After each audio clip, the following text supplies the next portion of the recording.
Baik, bismillahirrahmanirrahim. Assalamualaikum warahmatullahi wabarakatuh. Kembali lagi bersama saya, Advokat Muhammad Rizali Mokodompit.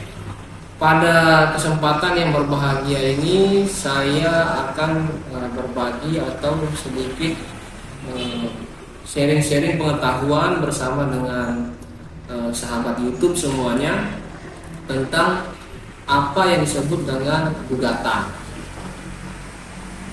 Tentunya ini mengenai dunia hukum, apa yang disebut dengan gugatan. Karena kita sering mendengar orang saling gugat menggugat, tapi kita tidak tahu apa yang disebut dengan gugatan itu. Sehingga pada kesempatan yang berbahagia ini, dalam segmen EduLaw atau edukasi hukum, edukasi law, saya akan berbagi kepada sahabat YouTube semuanya sharing-sharing tentang pengertian daripada gugatan itu sendiri. Baiklah, gugatan ini secara teori hukum atau secara umumnya adalah suatu cara untuk mendapatkan hak yang dikuasai orang lain atau yang dilanggar orang lain melalui jalur pengadilan. Jadi kita melalui cara menggugat orang, kemudian kita menggugat orang ke pengadilan. Itu yang disebut dengan gugatan, yaitu suatu cara untuk mendapatkan hak yang dikuasai oleh orang lain melalui jalur pengadilan dalam bentuk kita mengajukan sebuah gugatan. Lantas, apa gugatan? Pengertian gugatan berdasarkan praktek atau berdasarkan keseharian di dunia hukum. Gugatan ini tentunya adalah surat yang dibuat oleh penggugat, tentunya pihak yang merasa hak atau kepentingan hukumnya dilanggar oleh pihak lain, kemudian kita mohonkan ke pengadilan oleh penggugat tadi, kemudian oleh penggugat dimasukkan ke pengadilan melalui jalur pengadilan untuk mendapatkan keadilan terhadap haknya yang dilanggar oleh orang lain atau dalam hal ini adalah seorang tergugat. Itu yang disebut dengan gugatan. Jadi suatu surat yang dibuat oleh penggugat kepada pihak tergugat yang caranya melalui jalur pengadilan untuk mendapatkan suatu keadilan. Nah, gugatan ini tentu ada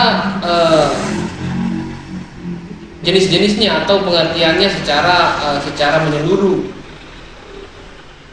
Yang pada keseharian mungkin ada konflik antar para pihak seperti itu, ada konflik antara penggugat dengan tergugat sehingga berujung terjadilah gugatan atau proses gugat menggugat di pengadilan.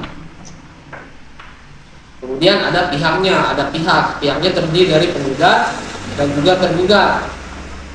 Dan biasanya pada tahapan proses gugat menggugat ini, sebelum kita lanjut ke dalam proses pembuktian, ada jawab-menjawab sanggah menyangga antara penggugat dan tergugat.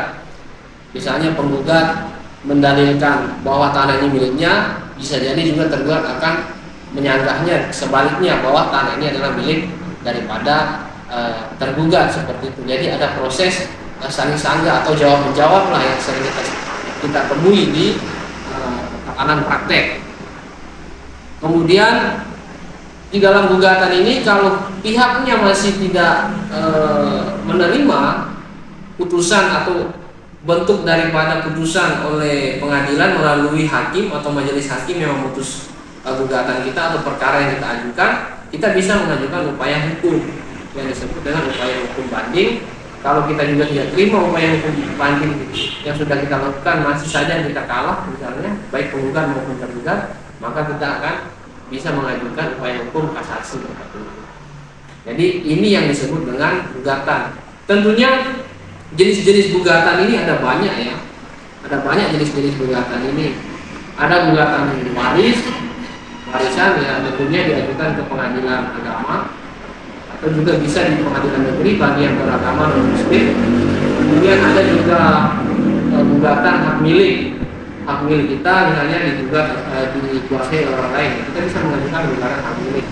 Atau gugatan kepailitan yang kita ajukan ke pengadilan niaga. Ada juga gugatan perbuatan melawan hukum oleh penguasa, oleh pemerintah dalam hal ini melakukan perbuatan melawan hukum, kita bisa menggugatnya juga ke pengadilan. Kemudian ada juga perbuatan melawan hukum oleh individu atau oleh sekelompok orang, kita lakukan juga gugatannya ke pengadilan. Ada juga gugatan lawan prestasi, ada gugatan ganti kerugian, dan ada juga gugatan perceraian. Ada banyak jenis-jenis daripada gugatan ini. Nah, kemudian apa yang ada yang termaktub atau yang tercantum di dalam gugatan? Sedikit tidak di dalam gugatan itu ada 3 yang harus kita masukkan di dalam gugatan. Ada namanya persona standi judicio atau alamat para pihak, baik penggugat maupun tergugat, meliputi alamat, kemudian nama, jenis kelamin, agama, kerjaan, umur. Itu yang harus dimasukkan di dalam persona standi di dalam gugatan.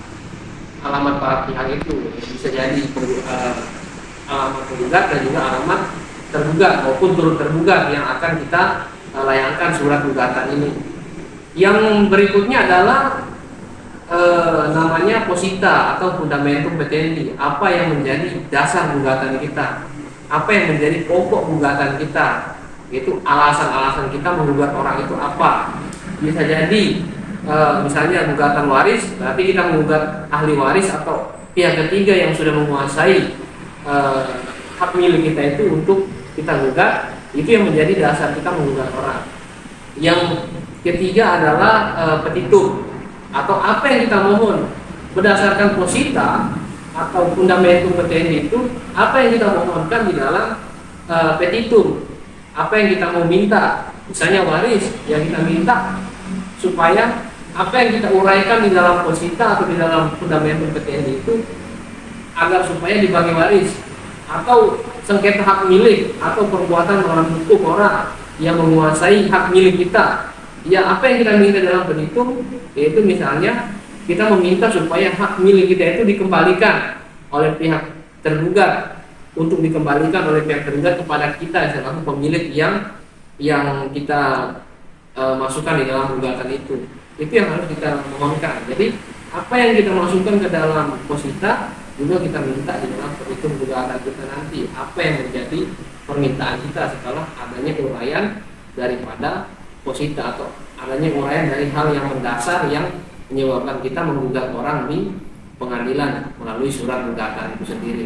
Nah, nanti di pertemuan yang berikutnya kita akan uraikan apa-apa saja yang ada di dalam persona standi, apa saja yang ada di dalam fundamentum petendi atau posita, dan apa saja yang ada di dalam petitum. Begitu juga dengan syarat-syaratnya, apa saja yang harus kita cantumkan dalam sehingga gugatan kita menjadi sempurna dan tidak ada kesalahan lagi. Mungkin itu yang bisa saya dapat sampaikan. Lebih kurangnya saya mohon maaf. Nanti di pertemuan berikutnya kita akan membahas secara spesifik lagi, secara mendetail lagi apa yang ada di dalam syarat-syarat yang harus ada di dalam gugatan beserta jenis-jenisnya. Sekian, assalamualaikum warahmatullahi wabarakatuh.